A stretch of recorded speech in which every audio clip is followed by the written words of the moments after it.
ಕಾರ್ಯಕ್ರಮದ ಒಂದು ಬಹಳಷ್ಟು ವಿಶಿಷ್ಟತೆ ಇರುವಂತಹ ಕಾರ್ಯಕ್ರಮವನ್ನ ನೋಡುವಂತಹ ಒಂದು ಅವಕಾಶಕ್ಕೆ ನಾವಿಲ್ಲಿ ಭೌತಿಕವಾಗಿ ನೋಡುವಂತಹ ಅವಕಾಶ ಸಿಕ್ಕಿದೆ. ನನಗೂ ಅತ್ಯಂತ ಹಿರಿಯರ ಜೊತೆಗೆ ಹಿರಿಯರು ವೇದಿಕೆ ಮೇಲೆ ಮತ್ತು ಎದುರುಗಡೆನೂ ಎಲ್ಲ ದೃಷ್ಟಿಯಿಂದ ಹಿರಿಯರು ಎಲ್ಲೂ ಇದ್ದಾರೆ. ಇಂತಹ ಒಂದು ಕಾರ್ಯಕ್ರಮಕ್ಕೆ ಭಾಗಿಯಾಗುವಂತಹ ಅವಕಾಶ ಸಿಕ್ತು. ಮೊದಲನೇದಾಗಿ ಪೂಜ್ಯ ಶ್ರೀ ವಿದೇಶಾನಂದ ಸರಸ್ವತಿ ಮಹಾಸ್ವಾಮೀಜಿಗಳ ಪಾದಗಳನ್ನು ವಂದಿಸುತ್ತಾ, ಮತ್ತೊಬ್ಬ ಹಿರಿಯ ಮೇಷ್ಟ್ರು, ನಾನು ಹೇಳೋದು ಮೇಷ್ಟ್ರು ಬರೀ ಮೇಷ್ಟ್ರು ಅಂತಲ್ಲ, ಯಾಕಂದ್ರೆ ನಮ್ಗೆಲ್ಲರಿಗೂ ಗುರು ನಾಮ್ ಗುರುವು. ಇವತ್ತು ಆ ಗುರುಗಳ ಆ ವ್ಯವಸ್ಥೆಗೂ ಹೊಸ ವ್ಯವಸ್ಥೆಯನ್ನ, ಅಂದ್ರೆ ಶಿಕ್ಷಣಕ್ಕೆ ಹೊಸ ವ್ಯವಸ್ಥೆಯನ್ನ ಯಾವ ರೀತಿ ತರಬೇಕು, ಗಣಿತದ ಕಲಿಸೋ ವ್ಯವಸ್ಥೆ ಹೇಗಿರ್ಬೇಕು, ಫಿಸಿಕ್ಸ್ ಹೇಗೆ ಕಲಿಸ್ಬೇಕು, ಕೆಮಿಸ್ಟ್ರಿ ಹೇಗೆ ಕಲಿಸ್ಬೇಕು ಅನ್ನೋದನ್ನ ಸರಿಯಾಗಿ ಹೇಳಿದ್ದಷ್ಟೇ ಅಲ್ಲ, ಆ ವ್ಯವಸ್ಥೆ ನಿರ್ಮಾಣ ಮಾಡೋದಕ್ಕೆ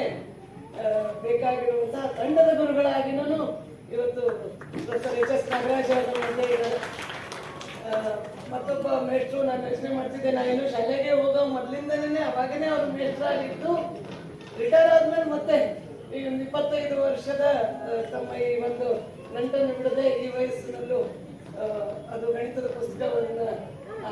ಗಣಿತವನ್ನು ಹೇಗೆ ಸುಲಭವಾಗಿ ಅಂದ್ಕೊಳ್ಬೇಕು, ವಿನೋದವಾಗಿ ಅದನ್ನು ಹೇಗೆ ಕಲಿಬೇಕು ಅನ್ನುವಂತಹ ಪುಸ್ತಕವನ್ನ ನಮ್ಮ ಮುಂದೆ ತಂದಿಟ್ಟಂತಹ ಹಿರಿಯರಾದ ಶ್ರೀ ಎಂ. ಶಂಕರ್ ಅವರಿದ್ದಾರೆ. ವೇದಿಕೆ ಎದುರುಗಡೆ ಹಿರಿಯರಾದ ಬಸವರಾಜ್ ಅವರು, ಲೀಲಾ ಬಸವರಾಜ್ ಅವರು, ಬಹಳಷ್ಟು ಜನ ಶಿಕ್ಷಕರಾಗಿದ್ದವರು ಹಿರಿಯರು ಮುಂದೆ ಇದ್ದಾರೆ. ನಾನು ಯೋಚನೆ ಮಾಡ್ತಿದ್ದೆ, ಇಲ್ಲಿ ಶ್ರೀ ಗೋಪಾಲಕೃಷ್ಣ ಅವರು ಈ ಕಡೆಯಿಂದನೂ ಬಾಗಿಲು ಮಾಡಿಬಿಟ್ಟಿದ್ದಾರೆ. ಈಗ ಇಷ್ಟೆಲ್ಲ ಹಿರಿಯರ ಭಾಷಣ ಆದ್ಮೇಲೆ ನಾನೆಲ್ಲ ಕೂತ್ಕೊಳ್ಳೋದಕ್ಕಿಂತ ಮೆತ್ತಗೆ ಓಡೋಗ್ಬಿಡೋಣ ಅಂತ ಅನ್ನಿಸುವಷ್ಟು ನನಗೆ. ಯಾಕಂದ್ರೆ ಅವರ ಮುಂದೆ ನಾನೇನು ಮಾತಾಡ್ಲಿ ಅಂತ ಹೇಳಿ ನಾನು ಅವಾಗಿಂದ ಯೋಚನೆ ಮಾಡ್ತಾ ಇದ್ದೆ. ಯಾಕಂದ್ರೆ ಗಣಿತದ ಪುಸ್ತಕದ ಬಗ್ಗೆ ನನಗೂ ನೀವು ನಿಮ್ಮ ಅಭಿಪ್ರಾಯಗಳನ್ನು ಬರೀರಿ ಅಂತ ಹೇಳಿ ಬಸವರಾಜ್ ಅವರು ಹೇಳಿದಾಗ ನಾನು ಹೇಳಿದೆ, ಸರ್ ನಾನು ಗಣಿತದ ಬಗ್ಗೆ ಪುಸ್ತಕ ನೋಡಿದ ತಕ್ಷಣ ನನಗೆ ಭಯ ಆಗೋಯ್ತು. ಯಾಕಂದ್ರೆ ನಮ್ಮ ಶಾಲಾ ದಿನದಿಂದ ಹಿಡ್ಕೊಂಡು ಕಾಲೇಜಿಂದಲೂ ಅದು ಬಹಳಷ್ಟು ಜನಕ್ಕೆ ಭಯ ಇದೆ. ಕೆಲವೊಬ್ರು ಹೇಳ್ತಾರೆ, ಕೆಲವೊಬ್ರು ಹೇಳ್ಕೊಂಡಿರಲ್ಲ. ನನ್ಗೆ ಇವತ್ತು ಬಹಳ ಸಂತೋಷ ಆಗಿದೆ ನೋಡಿದ್ರೆ ಎಚ್.ಎಸ್. ನಾಗರಾಜ್ ಸರ್ ಹೇಳೋದ ಮೇಲೆ ನಾನು ಧೈರ್ಯವಾಗಿ ಹೇಳ್ಬಿಡೋಣ. ಇಲ್ಲ ಅಂತಂದ್ರೆ ಜನರಿಗೆ ಒಂದು ಪರ್ಸೆಪ್ಷನ್ ಇರ್ತಿತ್ತು, ನನ್ನ ಶಾಲೆಯಲ್ಲಿದ್ದಾಗಲೇ ಇತ್ತು. ಆ ಪರ್ಸೆಪ್ಷನ್ ಅನ್ನು ಉಳಿಸ್ಕೊಳ್ಳೋಕೆ ನನಗೆ ಭಯ ಇಲ್ಲ ಅಂತ ಹೇಳ್ಕೊಂಡು ಇಷ್ಟು ದಿನ ಇಲ್ಲಿ ತನಕ ತಂದಿದ್ದೆ. ಆದ್ರೆ ಯಾಕಂದ್ರೆ ನಾನು ಗ್ರಾಮೀಣ ಭಾಗದಲ್ಲಿ ಓದಿರುವಂಥವ್ರು. ನಮ್ಮ ಶಾಲೆಯಲ್ಲಿ ಅಂದ್ರೆ ಅಲ್ಲಿ ಏಕ ಶಿಕ್ಷಕ ಶಾಲೆಯಿಂದ ಓದಿ ಬಂದವರು.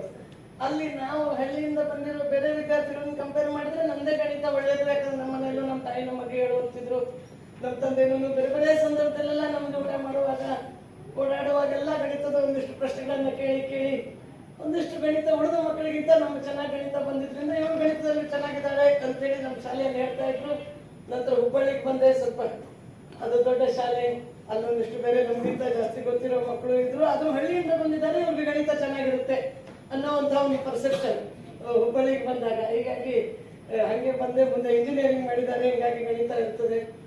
ಹೀಗೆ ಗಣಿತ ಬರ್ತಾ ಬಂತು. ನನಗೆ ಇತ್ತೀಚೆಗೆ ನನ್ನ ಕೆಲಸದಲ್ಲೂ ಎಲ್ಲ ಒಂದು ಕಡೆ ಆ ಗಣಿತವನ್ನ ಜೋಡಿಸ್ಕೊಳ್ಳೋಕೆ ಪ್ರಯತ್ನ ಮಾಡಿದೆ. ನಾವು ಎಲ್ಲಿ ಆ ಗಣಿತ ಅನ್ನೋದು ನಾನು ಮುಂದೆ ಹೇಳ್ತೀನಿ. ಹೀಗೆ ಆ ಗಣಿತದ ಪುಸ್ತಕ ಅವ್ರು ತಂದಾಗ ನಾನು ಬಹಳಷ್ಟು ಸಮಯ ತಗೊಂಡ್ಬಿಟ್ಟೆ. ಯಾಕಂದ್ರೆ ಆ ಪುಸ್ತಕ ನೋಡಕ್ಕೆ ಭಯ, ನನಗೆ ಕಾಗದ ತೆಗೆದು ನೋಡಕ್ಕೆ ಭಯ ರೀತಿಯಲ್ಲಿ ಆಗೋಯ್ತು. ನನಗೆ ಬಸವರಾಜ್ ಅವರು ಬಿಡ್ಲೇ ಇಲ್ಲ. ಯಾಕಂದ್ರೆ ಬಸವರಾಜ್ ಎಲ್ಲರಿಗೂ ಗೊತ್ತಿದೆ ಅನುಭವ. ಒಮ್ಮೆ ಅವ್ರ ಕೈಯಲ್ಲಿ ಸಿಕ್ಕ ಮೇಲೆ ಅವ್ರು ಬಿಡೋರಲ್ಲ. ಎಷ್ಟೇ ಓಡಿ ಹೋಗಬೇಕು, ಯಾವುದೇ ಬಾಗ್ಲಲ್ಲಿ ಓಡೋಗೋಣ ಅಂದ್ರು ಅವ್ರು ಬಿಡೋದಿಲ್ಲ ನಮ್ಮನ್ನು. ಹೀಗಾಗಿ ಕೊನೆಗೆ ನನಗೆ ಓದಬೇಕಾಯ್ತು. ಖಂಡಿತವಾಗಿ ನಾನು ಈಗ ಅನ್ಕೊಂಡೆ, ನನ್ನ ಮೊಮ್ಮಗನಿಗೆ ನಾನು ಸಾಮಾನ್ಯವಾಗಿ ಅವ್ನು ಏನಾಯ್ತು ಅಂದ್ಕೊಟ್ರು ಅವ್ನು ಗೊತ್ತಿದೆ, ಅದಕ್ಕಿಂತ ಮುಂದಿನ ವರ್ಷ ಅವನ ಹತ್ರ ಇರುತ್ತೆ, ಅವ್ನಿಗೆಲ್ಲ ತಂದು ಕೊಟ್ಬಿಟ್ಟಿದ್ದಾರೆ, ಅವ್ನಿಗೆ ಯಾವ ಕಥೆ ಹೇಳಿದ್ರು ಗೊತ್ತಿದೆ ಅಂದ್ಬಿಡ್ತಾನೆ. ನಾನು ಈಗ ನಿಮ್ಗೆ ಏನ್ ಹೇಳೋದು, ನನ್ಗೆ ಅದೊಂದು ಚಿಂತೆ. ವರ್ಷಗಳಿರೋ ಬಹಳಷ್ಟು ಅಜ್ಜಿ ತಾತಂದ್ರು ಬಹಳ ಜನ ಇದೀವಿ ನಾವಿಲ್ಲಿ. ಸೊ ನಮಗೂ ಎಲ್ಲ ಅದೇ ಪ್ರಶ್ನೆ, ಏನನ್ನ ಹೇಳೋದು, ನಮ್ಮ ಮಕ್ಕಳಿಗೆ ಏನು ಹೊಸದನ್ನು ತೆಗೆದುಕೊಂಡು ಹೋಗೋದು ಅನ್ನೋದೇ ನಮ್ಗೆ ಚಿಂತೆ. ನನ್ಗನ್ಸುತ್ತೆ ಇದು ಪುಸ್ತಕ ನಮಗೂ ಒಂದು, ನಾವು ಈಗ ತಾನೇ ಪ್ರೊಫೆಸರ್ ಎಚ್.ಎಸ್. ಸರ್ ಹೇಳ್ತಾ ಇದ್ದಾರೆ, ಇದು ನಾವು ಮಕ್ಕಳಿಗೆ ಹೇಳ್ಬೋದು. 27 9ರ ಮಗ್ಗೆಯಲ್ಲಿ ನೋಡು, 27 7 + 2 9, 11ನೇ ಮಗ್ಗೆಯಲ್ಲಿ ಹಿಂಗೆ 1 2 1 ಹಿಂಗೆಲ್ಲ ಅಲ್ಲೂ ಒಂದು ಪ್ಯಾಟರ್ನ್ ಬರ್ತದೆ. ಹಿಂಗೆ ಯಾಕಂದ್ರೆ ಪ್ಯಾಟರ್ನ್ಗಳನ್ನ ನಾವು ಓದಿಕೊಂಡು ಪುಸ್ತಕ ಕೊಡೋಣ.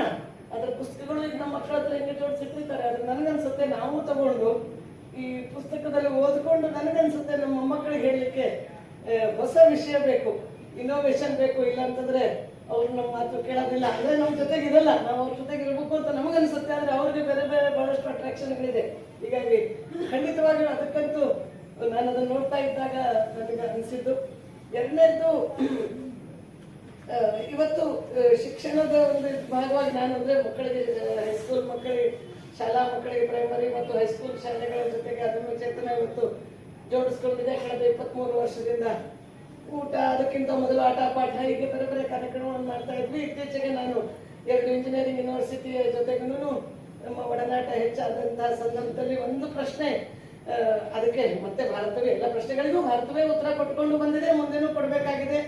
ನಮ್ಮ ಆ ಒಂದು ಅಗಾಧ ಸಂಪನ್ಮೂಲ ಏನಿದೆ ಭಾರತದಲ್ಲಿರುವಂತಹ, ನಾವೇ ಉತ್ತರ ಕೊಡಬೇಕು. ಇವತ್ತಿನ ಈ ವೇದಿಕೆ ಖಂಡಿತವಾಗಿ, ಅದರಲ್ಲೂ ವಿಶೇಷವಾಗಿ ಸ್ವಾಮೀಜಿಯವರು ಹೇಳ್ತಾ ಇದ್ದಕ್ಕೆ, ಏನು ನಾವು ಶಿಕ್ಷಣ ವ್ಯವಸ್ಥೆ, ಶಿಕ್ಷಣ ಏನನ್ನ ಕೊಡಬೇಕು, ನಾವೇನು ಅಪೇಕ್ಷಿಸ್ತಿದ್ದೀವಿ ಇವತ್ತಿನ ಶಿಕ್ಷಣದಿಂದ, ಇವತ್ತಿನ ಶಾಲೆಗಳಿಂದ, ಕಾಲೇಜಿಂದ ಏನು ಅಪೇಕ್ಷಿಸ್ತಿದ್ದೀವಿ, ಅದು ನಮ್ಗೆಲ್ಲೋ ಒಂದು ಕಡೆ ಅದನ್ನೂ ಎಲ್ಲೋ ಕನ್ಫ್ಯೂಸ್ ಮಾಡ್ಕೊಂಡ್ಬಿಟ್ಟಿದ್ದೀವಿ. ಇನ್ನು ನಮ್ಮ ಮಕ್ಕಳು ಏನಾಗಬೇಕು ಅಂತ ನಮ್ಮ ಅಪೇಕ್ಷೆ ಇದೆ, ಏನು ತಿಳ್ಕೋಬೇಕು ಶಾಲೆಯಿಂದ, ಪುಸ್ತಕದಿಂದ, ಗಣಿತದಿಂದ, ಫಿಸಿಕ್ಸ್ ಇಂದ ಅನ್ನೋದು ಪೂರ್ತಿ ಔಟ್ ಆಫ್ ಟ್ರ್ಯಾಕ್ ಹೋಗ್ಬಿಟ್ಟಿದೀವಿ ನಾವು. ಆದ್ರೆ ಇವತ್ತಿನ ಈ ವೇದಿಕೆಯಲ್ಲಿ ಒಂದು ಕಡೆ ಸ್ವಾಮೀಜಿ ಅವರು ಹೇಳ್ತಾ ಇದ್ದದ್ದು, ಇನ್ನೊಂದು ಕಡೆ ನಾನು ಎಚ್.ಎಸ್. ನಾಗರಾಜ್ ಅವರು ಮಾಡ್ತಿರೋ ಕೆಲಸವನ್ನ ಅವಾಗಿನಿಂದ ಬೇಸಿನ ಸಂದರ್ಭದಿಂದ ಹೇಳ್ಕೊಂಡು, ಪ್ರಯೋಗದಲ್ಲಿ ಇತ್ತೀಚೆಗೆ ಧಾತು ಅನ್ನುವಂತಹ ಗಣಿತವನ್ನ ಹೇಳ್ಕೊಡ್ಲಿಕ್ಕೆ ಧಾತು ಅನ್ನುವಂತಹ ಒಂದು ಹೊಸ ಪೆಡಗಾಜಿಯನ್ನು ಅವರು ಮಾಡಿದ್ರು. ಪ್ರೈಮ್ ಮಿನಿಸ್ಟರ್ ಅವರ ಮನ್ ಕಿ ಬಾತ್ ನಲ್ಲಿ ಇತ್ತೀಚೆಗೆ ಪ್ರಯೋಗದ ಬಗ್ಗೆ ಕಳೆದ ತಿಂಗಳ ಮನ್ ಕಿ ಬಾತ್ ನಲ್ಲಿ ಬೆಂಗಳೂರಿನ ಕನಕಪುರ ರಸ್ತೆಯ ಸೋಮಹಳ್ಳಿಯ ಒಂದೇ ಎಕರೆ ಜಾಗ, ಈಗೆಲ್ಲ ನಾವು ನಮ್ಮ NIT ಕುರುಕ್ಷೇತ್ರ, IIST ಬೇರೆ ಬೇರೆ ದೊಡ್ಡ ದೊಡ್ಡ ಸಂಸ್ಥೆ ನೋಡಿದ್ರೆ ಅವೆಲ್ಲ 300 ಎಕರೆ, 500 ಎಕರೆ, IIT ರೂರ್ಕಿ 3000 ಎಕರೆ. ಆ ಜಾಗದಲ್ಲಿ ಏನೇನು ಆಗ್ಬೇಕು ಅಂತ ನಮ್ಮ ಅಪೇಕ್ಷೆ ಇತ್ತು. ಆದರೆ ಆ ಅಪೇಕ್ಷೆಯನ್ನ, ನಮ್ಮಲ್ಲಿರುವಂತಹ ಎಲ್ಲ ಆ ಒಂದು ಅಪೇಕ್ಷೆಯನ್ನ ಒಂದೇ ಎಕರೆ ಜಾಗ ಅಲ್ಲ ಸರ್, ಇತ್ತೀಚೆಗೆ ಒಂದು ಸ್ವಲ್ಪ ಸೇರಿಸ್ತಾ ಇದ್ದಾರೆ. 1.25 ಎಕರೆ ಜಾಗದಲ್ಲಿ ಪ್ರಾರಂಭ ಆಗಿ 6-7 ಸಂಸ್ಥೆ, ಅದರ ಮತ್ತೆ ಕೋವಿಡ್ ಬೇರೆ ಬಂದ್ಬಿಡ್ತು. ಆ ಒಂದು ಸಂದರ್ಭ 6-7 ವರ್ಷದಲ್ಲಿ ದೇಶದ ಪ್ರಧಾನಿಗಳು ತಮ್ಮ ಮನ್ ಕಿ ಬಾತ್ ಅಲ್ಲಿ ಹೇಳ್ತಾರೆ ಅಂತಂದ್ರೆ ಯಾವ ರೀತಿಯ ಒಂದು ಸಾಧನೆಯನ್ನು ಮಾಡಿದಂತ. ಅದಕ್ಕೆ ಭಾರತ ಒಂದು ಕಡೆ ಶೂನ್ಯವನ್ನು ಕೊಟ್ಟು ಅನಂತವನ್ನು ಕೊಟ್ಟು ಅಂತ, ಅಂದ್ರೆ 0ಯಿಂದ ಅನಂತದವರೆಗಿನ 2 ಉದಾಹರಣೆಗಳು ಇಲ್ಲಿ ನಮ್ಮ ವೇದಿಕೆ ಮೇಲಿದ್ದಾರೆ. ಸ್ವಾಮೀಜಿಯವರು ನಿಜ ಅರ್ಥದಲ್ಲಿ ಸ್ವಾಮೀಜಿ ಅಂದ್ರೆ ಆ ಶೂನ್ಯದ ಕಲ್ಪನೆಯ ಮುಖಾಂತರ ತಮಗೆ ಅಂದ್ರೆ ಆ ತ್ಯಾಗದಿಂದ ಹೇಗೆ ಜೀವನ ಧರ್ಮವನ್ನು ಹೇಳಬೇಕು, ಸತ್ಯ ಧರ್ಮ, ನಮ್ಮ ಶಿಕ್ಷಣ ಏನ್ ಹೇಳ್ಕೊಡ್ಬೇಕು ಅಂತ ನಮ್ಮ ಏನ್ ಅಪೇಕ್ಷೆ ಇದೆಯೋ ಅವರು ಆ ರೀತಿ ಬದುಕಿ ಹೇಳಿದಂಥವ್ರು. ಹಾಗೆ ಎಚ್.ಎಸ್. ನಾಗರಾಜ್ ಅವರು ನಮ್ಮ ಶಿಕ್ಷಣದಲ್ಲಿ ಮತ್ತು ಅವರು ಪಾಠ ಹೇಳಿಕೊಡೋದ್ರಲ್ಲಂತೂ ಪರಿಣಿತಿ ಇದ್ದೇ ಇದೆ. ಜೊತೆಗೆ ಅವ್ರು ಯಾವ ರೀತಿ ಒಬ್ಬ ಶಿಕ್ಷಕರು ಹೇಗಿರಬೇಕು, ಹೇಗೆ ಮಾಡಬೇಕು ಅನ್ನೋದನ್ನು ಅವ್ರ ಮಾತಿನಗಿಂತ ಅವರ ಜೊತೆಗೆ ನಾವು ಒಡನಾಡಿದ್ರೇನೆ ಕಲ್ತು ಬಿಡ್ಬೋದು ಅಂತ ಒಬ್ಬ ಶ್ರೇಷ್ಠ ವ್ಯಕ್ತಿ ಅವರಿದ್ದಾರೆ. ಶಂಕರ್ ಅವರು ಇದ್ದಾರೆ. ಇವರೆಲ್ಲರ ಮಧ್ಯೆ ನಾನೇನು ಮಾತಾಡೋದು ಅನ್ನೋದು ನನ್ನ ಒಂದು ಮತ್ತೆ ಅದೇ ಒಂದು ಪ್ರಶ್ನೆ. ಈಗಾಗಲೇ ಬಹಳಷ್ಟು ವಿಷಯಗಳನ್ನ ನಾವು ಈಗಾಗಲೇ ತಿಳ್ಕೊಂಡಿದ್ದೀವಿ. ಲೇಖಕರ ಸುಮಾರು ಒಂದು 60 ವರ್ಷದ ಅನುಭವವನ್ನ ಅವರು ಅದನ್ನ ಅದೇ ತುಡಿತದಿಂದ, ನಾನು ಇತ್ತೀಚೆಗೆ ಒಬ್ಬ ವಿದೇಶದ ಒಬ್ಬ ಕವಿ ಬರೆದಿರೋ ಭಾಷಣದ ಓದ್ತಾ ಇದ್ದೆ.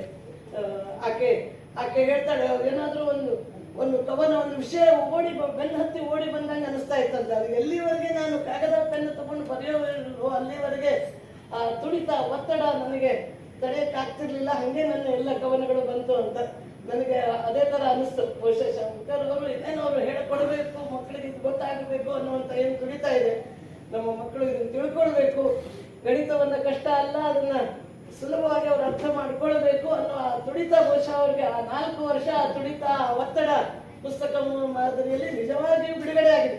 ಆ ಒತ್ತಡ, ಆ ತುಡಿತ ಬಿಡುಗಡೆಯಾಗಿ ಇವತ್ತು ಅದು ಸಾವಿರಾರು ಮಕ್ಕಳಿಗೆ, ಅದರ ಮುಖಾಂತರ ಹಿರಿಯರಿಗೆ, ಮಕ್ಕಳ ಮುಖಾಂತರ ಮತ್ತೆ ಅದು ಲಕ್ಷಾಂತರ ಜನಕ್ಕೆ, ನಮ್ಮ ದೇಶದಲ್ಲಿ ಏನಾದರೂ ಅದು ಲಕ್ಷಾಂತರ ಜನಕ್ಕೂ ತಲುಪುವಂತ ಸಾಧ್ಯ ಆಗಿದೆ. ಹೀಗಾಗಿ ಈ ಪುಸ್ತಕ ಇವತ್ತೆಲ್ಲ ಟೂಲ್ಸಿನ ಜಗತ್ತಿದು. ನಾವು ಶ್ರುತಿ ಪುರಾಣದಿಂದ ನಮ್ಮ ವಿದ್ಯಾಭ್ಯಾಸ ಶುರುವಾಗಿದ್ದು, ಅಂದರೆ ಜ್ಞಾನಾರ್ಜನೆ ಶುರುವಾಗಿದ್ದು, ನಂತರ ಪುಸ್ತಕಗಳು, ಕಂಪ್ಯೂಟರ್ಗಳು, ಈಗ ತಾನೇ ಪ್ರೊಫೆಸರ್ ಹೇಳಿದಂಗೆ AI ಟೂಲ್ಸ್ ವರೆಗೆ ನಾವು ಟೂಲ್ಸ್ಗಳ ಹಿಂದೆ ಕಳೆದು ಹೋಗ್ಬಿಟ್ಟಿದ್ದೀವಿ, ವ್ಯವಹಾರಿಕ ಟೂಲ್ಸ್ಗಳ ಹಿಂದೆ ಕಳೆದು ಹೋಗಿದ್ದೀವಿ. ಆದರೆ ಟೂಲ್ಸ್ಗಳು ಬರೀ ಪುಸ್ತಕಸ್ಥಾತು ಯಾವ ವಿದ್ಯಾ ಅಂತ ಹೇಳಿ ಬರ ಹಸ್ತಗತಂ ಧನಂ ಅಂತ ಆಗೋಗ್ಬಿಡ್ತದೆ.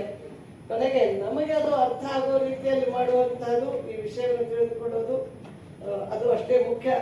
ಜೊತೆಗೆ ಈ ಪುಸ್ತಕವನ್ನು ಹೇಗೆ ವಿಜುವಲ್ ಡೆಪಿಕ್ಷನ್ ಅನ್ನು ಮಾಡಿದೆ ಅಂತ ಹೇಳಿ ಪ್ರೊಫೆಸರ್ HS ಅವರು ಹೇಳ್ತಾ ಇದ್ರು. Origin and history of numbers ಅದರ ಬಗ್ಗೆನೂ ಇದೆ, ಡೈಮೆನ್ಷನ್ಸ್ ಬಗ್ಗೆನೂ ತುಂಬಾ ಚೆನ್ನಾಗಿ ಹೇಳ್ತಾ ಇದ್ರು ಪ್ರೊಫೆಸರ್. ನಾವು 3-4 ಡೈಮೆನ್ಷನ್ ಮೇಲೆ ಮುಂದೆ ಅರ್ಥ ಆಗೋದೇ ಇಲ್ಲ. ಅದು ಎಂಡ್ ಡೈಮೆನ್ಷನ್ ಅರ್ಥ ಆಗಬೇಕು ಅಂತಂದ್ರೆ ಅದು ಅರ್ಥ ಆಗ್ಲಿಲ್ಲ ಅಂದ್ರೆ ಗಣಿತದ ಎಂಡೆ ಅಲ್ಲೇ. ನಾವು ಅಲ್ಲಿಂದ ಮುಂದೆ ಬರೀ ನಂಬರ್ಸು, ಎಕ್ಸ್ ಸ್ಕ್ವೇರು, ಹೆದರಿಸುವ ನಂಬರ್ಸ್ಗಳು ಮಾತ್ರ ಉಳ್ಕೊಂಡ್ಬಿಡ್ತಿದೆ ನಾವು ಫಂಡಮೆಂಟಲ್ಸ್ ಅರ್ಥ ಮಾಡ್ಕೊಳ್ಳಿಲ್ಲ ಅಂದ್ರೆ. ಆದ್ರೆ ಅದನ್ನ ಅರ್ಥ ಆಗೋ ರೀತಿಯ ಫೌಂಡೇಶನ್ ಕೊಡುವಂತಹ ಪುಸ್ತಕ ಇದು ನಾವು ಇವತ್ತು ಬಿಡುಗಡೆ ಆಗಿದೆ. ಜೊತೆಗೆ ಮ್ಯಾಜಿಕ್ ಸ್ಕ್ವೇರ್ಸ್ ಬಗ್ಗೆ ಹೇಳ್ತಾ ಇದ್ರು, ಇವತ್ತು ನಮ್ಗೆ ಅವಶ್ಯಕತೆ ಇದೆ. ಮತ್ತೆ ನಾವು ಸುಡೋಕು ಬೇರೆ ಬೇರೆ ಸಂಖ್ಯೆಗಳ ಜೊತೆಗೆ ಅವು ಆಳವಾಗಿ ಹೋಗಿ ಆ ಸಂಖ್ಯೆಗಳನ್ನ ಬಿಡಿಸುವಂತಹ ಪ್ರವೃತ್ತಿ ನಮ್ಗೆ ಶಾರ್ಪ್ನೆಸ್ ಕೊಡುತ್ತೆ ಅಂತ ಹೇಳಿ ಪ್ರೊಫೆಸರ್ ಹೇಳ್ತಾ ಇದ್ರು. ಆ ಬಗ್ಗೆನೂ ಬಹಳ ವಿಶೇಷ ಅಂತ ನನಗೆ ಅನಿಸಿರುವಂಥದ್ದು. ಈ ಎಲ್ಲ ವಿಷಯಗಳು ಈಗಾಗಲೇ ಇಬ್ರು ಮೇಷ್ಟ್ರು ಹೇಳಿದ್ದಾರೆ, ಪುಸ್ತಕದ ಮುಖಾಂತರ ನಾವು ಬರೋದಿದೆ. ಪೂಜ್ಯ ಸ್ವಾಮೀಜಿ ಅವರು ಹೇಳಿದ್ದಾರೆ. ನಾನು ನನ್ನ ಗಣಿತ ನಮ್ಮ ಸರ್ಕಾರಿ ಶಾಲೆಯ ಮನೆಯಿಂದ ಪ್ರಾರಂಭ ಆಗಿದ್ದು, ನಂತರ ಇಂಜಿನಿಯರಿಂಗ್ ಅಲ್ಲಂತೂ ಗಣಿತ ಇದ್ದೇ ಇದೆ, ಇಲ್ಲದೆ ಬಹಳ ಕಷ್ಟ. ಇಂಜಿನಿಯರಿಂಗ್ ಅಲ್ಲಿ ಮ್ಯಾಥಮೆಟಿಕ್ಸ್ ಬರಲಿಲ್ಲ ಅಂದ್ರೆ ಎಲ್ಲ ಬ್ಯಾಕ್ಲಾಗ್ಗಳನ್ನು ಹಿಡ್ಕೊಂಡಿರೋದೇ ಆಗೋಗ್ಬಿಡ್ತದೆ. ಬಹಳಷ್ಟು ಬ್ಯಾಕ್ಲಾಗ್ಗಳು ಇದ್ದವರು ಓದಾಡ್ತಾ ಇದ್ರು. ನಾನು ಕೆಲವೊಬ್ರು ಹೇಳ್ತಾ ಇರ್ತೀನಿ, ನೀವು ನಮ್ಮ ಸೀನಿಯರ್ಸ್ಗೂ ಕ್ಲಾಸ್ಮೇಟ್ಸು, ನಮ್ಮ ಜೂನಿಯರ್ಸ್ಗೂ ಕ್ಲಾಸ್ಮೇಟ್ ಇರೋರು ನಮ್ಮ ಈಗ ಇತ್ತೀಚೆಗೆ ನಾವೆಲ್ಲ ಈ ವಯಸ್ಸಲ್ಲಿ ಅಲುಮ್ನಿ ಅಸೋಸಿಯೇಷನ್ ಅಲ್ಲಿ ಭಾಗವಹಿಸೋದೇ ಜಾಸ್ತಿ ಕಾರ್ಯವರಿತ್ತು. ಹಿಂಗಾಗಿ ಅವ್ರು ಕ್ಲಾಸ್ಮೇಟ್. ಹೌದು, ನಮ್ಮ ಜೂನಿಯರ್ಸ್ಗೂ ಕ್ಲಾಸ್ಮೇಟು, ಸೀನಿಯರ್ಸ್ಗೂ ಕ್ಲಾಸ್ಮೇಟ್. ಯಾಕಂದ್ರೆ ಯಾರಿಗೆ ಗಣಿತ ಬರಲ್ವೋ ಅವರು ಪಾಪ ಅದೇ ರೀತಿ ಇರಬೇಕಾಗಿತ್ತು. ಮುಂದೆ ನಾನು ಯಾವಾಗ ಏರೋನಾಟಿಕಲ್ ಡೆವಲಪ್ಮೆಂಟ್ ಏಜೆನ್ಸಿಯಲ್ಲಿ ಅಲ್ಲಿ ಸೈಂಟಿಸ್ಟ್ ಆಗಿ ಸೇರ್ಕೊಂಡು, ಅದು ಒಂದು ಯಾಕಂದ್ರೆ ಅತ್ಯಂತ ಕಠಿಣವಾದ ಡಿಸೈನಿಂಗ್ ಅಂದ್ರೆ ಅದು aviation aircraft designing is one of the toughest. ಮತ್ತು ಆ ಡೇಟಾ ಅನಾಲಿಸಿಸ್ ಬರುವಂತಹ ವೇಗ, ಬಹಳಷ್ಟು ಡೇಟಾ ಬರ್ತದೆ. ಆ ಡೇಟಾನ ಕ್ವಿಕ್ ಆಗಿ ಅನಲೈಸ್ ಮಾಡಿ ಅದನ್ನು ಅರ್ಥ ಮಾಡಿಕೊಂಡು ಆಕ್ಷನ್ ತಗೊಳ್ಳುವಂಥದ್ದು. ಮತ್ತು ನಮಗೆಲ್ಲ ಗೊತ್ತಿರಲಿ, ತೇಜಸ್ ಯುದ್ಧ ವಿಮಾನ, light combat aircraft, it is fly by wire. ಅಂದ್ರೆ ನೇರವಾದ ಇದ್ರಿಲ್ಲ, ಕನೆಕ್ಷನ್ ಇಂದ ಆಪರೇಟ್ ಮಾಡಲ್ಲ. ಬ್ರೇಕ್ ಇರ್ಬೋದು, ಆಕ್ಸಲರೇಟರ್ ಇರ್ಬೋದು, ಎಲ್ಲವೂ ಡಿಜಿಟಲಿ ಟ್ರಾನ್ಸ್ಫರ್ ಆಗುತ್ತೆ. ಹಿಂಗಾಗಿ ಬಂದಿರೋ ಹೊರಗಿನ ಎನ್ವೈರನ್ಮೆಂಟ್ ಡೇಟಾ ತೆಗೆದುಕೊಂಡು ಅದನ್ನ ಅನಲೈಸ್ ಮಾಡಿ ಆ ಲಾಜಿಕ್ ಅನ್ನು ಅರ್ಥ ಮಾಡಿಕೊಂಡು ಮತ್ತೆ ಲಾಜಿಕ್ ಅನ್ನು ಡೇಟಾದಲ್ಲೇ ಕನ್ವರ್ಟ್ ಮಾಡಿ, ನಂಬರ್ಸ್ ಅಲ್ಲೇ ಕನ್ವರ್ಟ್ ಮಾಡಿ, ಮತ್ತೆ ಪಾಸ್ ಆನ್ ಮಾಡಿ ಅದು ಆಗ್ಬೇಕು. ಹೀಗಾಗಿ ಸಂಖ್ಯೆಗಳ ಒಂದು ಮಹತ್ವ ಯಾವುದನ್ನು ಸ್ವಲ್ಪನೂ ಬಿಡುವಂಗಿಲ್ಲ ಅನ್ನೋದು. ಮತ್ತೆ ಗಣಿತ ಶಿಕ್ಷಕರು ಬಂದಿರ್ಲಿಲ್ಲ, ಅಲ್ಲಿ ಯಾರನ್ನೂ ಹಾಕೇ ಇರಲಿಲ್ಲ. ಹೆಂಗೆ ಮಕ್ಕಳು SSLC ಆಗ್ತಾರಪ್ಪ ಅಂತ ಅನ್ಸೋಗ್ಬಿಟ್ಟು ನಾವು ಇಬ್ರು ನಮ್ಮವರೇ ವಾಲಂಟಿಯರ್ಸ್ ನಾವು ಹೇಳ್ಕೊಡಕ್ ಹೋಗ್ತಾ ಇದ್ವಿ. ನಾವು ಇಂಗ್ಲಿಷ್ ನಲ್ಲಿ ಗಣಿತ ಮುಂದೆ ಓದಿದವರು, ಸೈನ್ಸ್ ಇಂಗ್ಲಿಷ್ ನಲ್ಲಿ ಓದಿದವರು, ಮತ್ತೆ ಕನ್ನಡ ಮಾಧ್ಯಮದಲ್ಲಿ ಮಕ್ಕಳಿಗೆ ಹೇಳ್ಕೊಡುವಂತಹ ಒಂದು ಪ್ರಯತ್ನ ನಾವೆಲ್ಲ ವಾಲಂಟಿಯರ್ಸ್ ಮಾಡಿದ್ವಿ. ಅವಾಗ ಒಂದೇ ನಂಬರ್ ನಾನು ಹೇಳ್ಬೇಕು, ಒಂದೇ ವರ್ಷನೇ ಅಂದ್ರೆ ನಮ್ಮ ಈ ಒಂದು ಪ್ರಯೋಗ ಶುರುವಾಗಿದ್ದು ಸರ್ಕಾರಿ ಶಾಲೆಯಲ್ಲಿ ಹೋಗಿ ನಾವು ಒಂದಿಷ್ಟು ಮಕ್ಕಳಿಗೆ ಪಾಠ ಹೇಳ್ಕೊಡೋದನ್ನು ಶುರು ಮಾಡಿದಾಗ ಹಿಂದಿನ ವರ್ಷದ ಪಾಸಿಂಗ್ ಪರ್ಸೆಂಟೇಜ್ 27% ಇತ್ತು. ಆ ಒಂದು ವರ್ಷದ ನಮ್ಗೇನು ಬಹಳ ಎಫರ್ಟ್ ಅಂತ ಏನು ಹಾಕಿಲ್ಲ, ನಾವು ಪ್ರತಿದಿನ ಏನು ಶಾಲೆಗೆ ಹೋಗ್ಲಿಲ್ಲ, ವಾರಕ್ಕೆ ಒಂದಿನ ಮಾತ್ರ ಹೋಗ್ತಾ ಇದ್ವಿ. ಅಷ್ಟು ಹೋಗಿದ್ದ ಮೇಲೆ 27 ಇದ್ದದ್ದು 72% ಪಾಸಿಂಗ್ ಆಗೋದು ಫಸ್ಟ್ ಲೆವೆಲ್. ಆ ಸಂಖ್ಯೆ ನಮಗೆ ಮತ್ತೆ ಮೋಟಿವೇಟ್ ಮಾಡ್ತು. ಆ ಸಂಖ್ಯೆ ನೋಡಿದ ತಕ್ಷಣ ಮತ್ತೆ ಇನ್ನು ಮುಂದಿನ ವರ್ಷ 100% ಪಾಸ್ ಆಯ್ತು. 72 to 100% ಆಗೋಯ್ತು. ಮತ್ತೆ ನಾವು ಹೋಗೋದು ಬಿಟ್ವಿ, ಆದರೆ ಇದು 100% ಇದೆ. ಸೊ ಈ ಸಂಖ್ಯೆ ಏನಿದೆ ನಮಗೆ ಕೆಲಸ ತೆಗೆದುಕೊಂಡು ಹೋಗ್ಲಿಕ್ಕೆ ಸಹಾಯ ಮಾಡ್ಲಿಕ್ಕೆ ಶುರು ಆಯ್ತು. ಅವಾಗಿಂದ ಮತ್ತೆ ನಾನು ಈ ಸಂಖ್ಯೆಗಳನ್ನ ನಮ್ಮ ಬೇಸಿಕ್ ಶಾಲೆಯಲ್ಲಿ ಹೋದ್ರು ಅರಿಥಮೆಟಿಕ್ಸ್ ಅನ್ನು ನೋಡಕ್ ಶುರು ಮಾಡಿದ್ರೆ, ಹಂಗೆ ಇತ್ತೀಚೆಗೆ ನಾವೊಂದು ಸಂಖ್ಯೆ ಪಾಪ್ಯುಲರೈಸ್ ಮಾಡಿದ್ವಿ. ಸ್ವಾಮೀಜಿ ಅವ್ರಿಗೆ ಗೊತ್ತಿದೆ, ಈ ಒಂದು 11 ವರ್ಷದಲ್ಲಿ ಒಬ್ಬರಿಗೆ ಎಷ್ಟು ಗಿಡ ಬೇಕು, ಉಸಿರಾಡೋದಕ್ಕೆ ಆಕ್ಸಿಜನ್ ಬೇಕು, ನಮ್ಗೆಲ್ರಿಗೂ ಗೊತ್ತಿದೆ. ಆದ್ರೆ ಬೇಕಾಗಿರೋ ಆಕ್ಸಿಜನ್ ಎಷ್ಟು ಗಿಡ ಕೊಡ್ತಾವೆ ಒಬ್ಬ ಮನುಷ್ಯನಿಗೆ? ಅಂತ ಪ್ರಶ್ನೆ ಕೇಳಿದಾಗ 11 ವರ್ಷದಿಂದ ಸುಲಭವಾಗಿ ಅದಕ್ಕೆ ಉತ್ತರ ಸಿಗ್ತಿರ್ಲಿಲ್ಲ. ಈಗ ಎಲ್ಲಿ ಕೇಳಿದ್ರು ಎಲ್ಲರೂ ಹೇಳ್ಬಿಡ್ತಾರೆ 7 ಗಿಡ ಬೇಕು. ಈ 7 ಗಿಡ ಅನ್ನೋದು ಹುಟ್ಟಾಕಿದ್ದು ಅದಮ್ಯ ಚೇತನದ ಈ ಒಂದು ಪ್ರಯಾಸದಿಂದ. ಅಂದ್ರೆ ನಾವೇನು ಇನೋವೇಟ್ ಮಾಡಿದವರೆಲ್ಲ, ರಿಸರ್ಚ್ ಮಾಡಿದವರೆಲ್ಲ, ಅಂದ್ರೆ ಒಬ್ಬರಿಗೆ ಎಷ್ಟು ಆಕ್ಸಿಜನ್ ಬೇಕಾಗುತ್ತೆ ವರ್ಷಕ್ಕೆ, 1 ಗಿಡ ಎಷ್ಟು ಕೊಡುತ್ತೆ ಸಾಧಾರಣ ಎವರೇಜ್ 18 ಗಿಡ ಎಷ್ಟು. ಸೊ ಅವಾಗ ಗೊತ್ತಾಗಿತ್ತು ನಮಗೆ 103 kg ಆಕ್ಸಿಜನ್ ಬೇಕು ವರ್ಷಕ್ಕೆ. 1 ಗಿಡ ಇಲ್ಲ, ನಮಗೆ 700 kg ಬೇಕು, 1 ಗಿಡ 103 kg ಕೊಡುತ್ತೆ. 100 ಅಂತ ಇಟ್ಕೊಳ್ಳಿ. ನಮಗೆ ಬೇಕಾಗಿರೋದು 700 kg, 1 ಗಿಡ ನೀರು 100 ಕೊಡುತ್ತೆ. ಹಂಗಿದ್ರೆ ಎಷ್ಟು ಬೇಕಾಗುತ್ತೆ? ಒಬ್ಬರಿಗೆ 7 ಮರ ಬೇಕು. ಅವಾಗ ಅನಂತಕುಮಾರ್ ಅವರು ಅವಾಗಲೇ ಅವರು 5ನೇ ಬಾರಿ ಲೋಕಸಭಾ ಸದಸ್ಯರು ಬೆಂಗಳೂರಿನಲ್ಲಿ. ಅವ್ರಿಗೂ ಒಂದು ಕುತೂಹಲ, ಹಾಗಾದ್ರೆ ನಮ್ಮ ಬೆಂಗಳೂರಿನಲ್ಲಿ ಎಷ್ಟು ಗಿಡಗಳಿದೆ ಅಂತ. ಅವರು ಸಾಮಾನ್ಯವಾಗಿ ಗಣಿತವನ್ನು ಅವರು ಬೇರೆ ಬೇರೆ ಭಾಷಣದಲ್ಲಿ ಹೇಳೋರು, ನನ್ ಗಣಿತ ಬರಲ್ಲ, ನಾನು ಫೇಲು, ನನ್ನ ಮನೆಯವ್ರಿಗೆ ಗಣಿತ ಬರುತ್ತೆ ಅಂತ ಎಲ್ಲರ ಕಡೆ ಭಾಷಣದಲ್ಲಿ ಹೇಳ್ತಾ ಅವರು ಹಾಸ್ಯವಾಗಿ ಅವ್ರು ಹೇಳ್ತಾ ಇದ್ರು. ಅವರು ಯಾವಾಗಲೂ ಹೇಳೋರು, ನಮ್ಮ ಬೆಂಗಳೂರಿಗರು 96ನೇ ಇಸ್ವಿ ನಾನು ಮೊದಲನೇ ಸಲ ಲೋಕಸಭಾ ಸದಸ್ಯರಾದಾಗ ಇಷ್ಟು ಗ್ರಾಮ್ ಕಾರ್ಬನ್ ತಗೋತಾ ಇದ್ರು, ಇಷ್ಟು ವಾಹನಗಳಿದ್ದು ಇಷ್ಟು ಗ್ರಾಮ್ ಕಾರ್ಬನ್ ತಗೋತಾ ಇದ್ರು. ಈಗ ನಮ್ಮ ವಾಹನಗಳ ಸಂಖ್ಯೆ ಬೆಳೆದ ನಾವು ಪ್ರತಿಯೊಬ್ಬರು ಉಸಿರಾಡುವಾಗ ಇಷ್ಟು ಕಾರ್ಬನ್ ತಗೋತೀವಿ, ನನಗೀಗ ಸಂಖ್ಯೆ ಗೊತ್ತಾಗಿದೆ ಅಂತ ಅವರು ಹೇಳ್ತಾ ಇದ್ರು. ಸೊ ಕಾರ್ಬನ್ ಸಿಕ್ವೆಸ್ಟ್ರೇಷನ್ ಅನ್ನೋದ್ರ ಬಗ್ಗೆ ಈಗ ದೊಡ್ಡ ಚರ್ಚೆ ಜಗತ್ತಿನಾದ್ಯಂತ ನಡೀತಾ ಇದೆ. ನಾವು ನಮ್ಮ ಪ್ರತಿ ಜೀವನ ಶೈಲಿಯ ಪ್ರತಿ ಒಂದು ಕೆಲಸದಲ್ಲೂ ಇವತ್ತು ನಮ್ಮ ಬಟ್ಟೆ ತಯಾರಾಗುವಾಗ ಕಾರ್ಬನ್ ಹೊರಗಡೆ ಹೋಗುತ್ತೆ. ನಾವು ಉಪಯೋಗಿಸೋ ಪೌಡರು, ಏನು ಮೇಕಪ್, ಅದನ್ನು ತಯಾರಾಗುವಾಗ ಕಾರ್ಬನ್ ತಯಾರಾಗುತ್ತೆ. ಪ್ರತಿ ಇಂಡಸ್ಟ್ರಿಯಿಂದ ಕಾರ್ಬನ್ ಹೋಗುತ್ತೆ.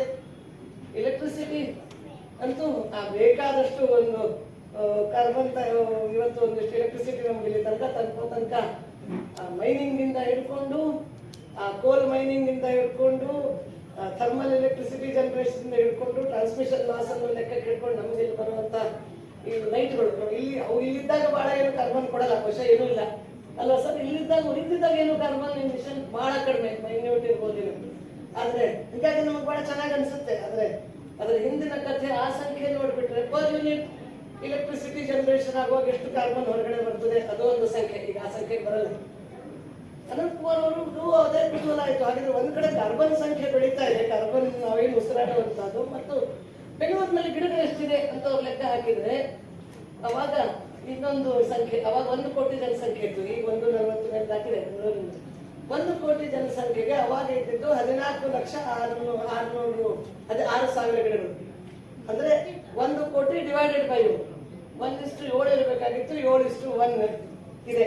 ಯಾವಾಗ ನಾವೇನು ಹೇಳಕ್ ಶುರು ಮಾಡಿದ್ವು, ಪ್ರತಿ 7 ದಿನಕ್ಕೊಮ್ಮೆ ಭಾನುವಾರ 1:7 ಬೇಕು. ಈಗ ನಮ್ಮ ಹತ್ರ ಇರೋದು 7:1. ಮೊದಲೇ ಸಲ ನಾವು ನಿಜವಾಗ್ಲೂ 7 ಜನ ಇದ್ವಿ ಗಿಡ ನೆಡಕ್ ಹೋದಾಗ ಭಾನುವಾರ. ಇವತ್ತು ನನಗೆ ಪ್ರತಿ ಭಾನುವಾರ ನಾನು ಯಾವ ಕಾರ್ಡ್ ಪ್ರಿಂಟ್ ಮಾಡಲ್ಲ, ಏನನ್ನೂ ಹೆಚ್ಚು ಸೋಷಿಯಲ್ ಮೀಡಿಯಾ ಇಲ್ಲ.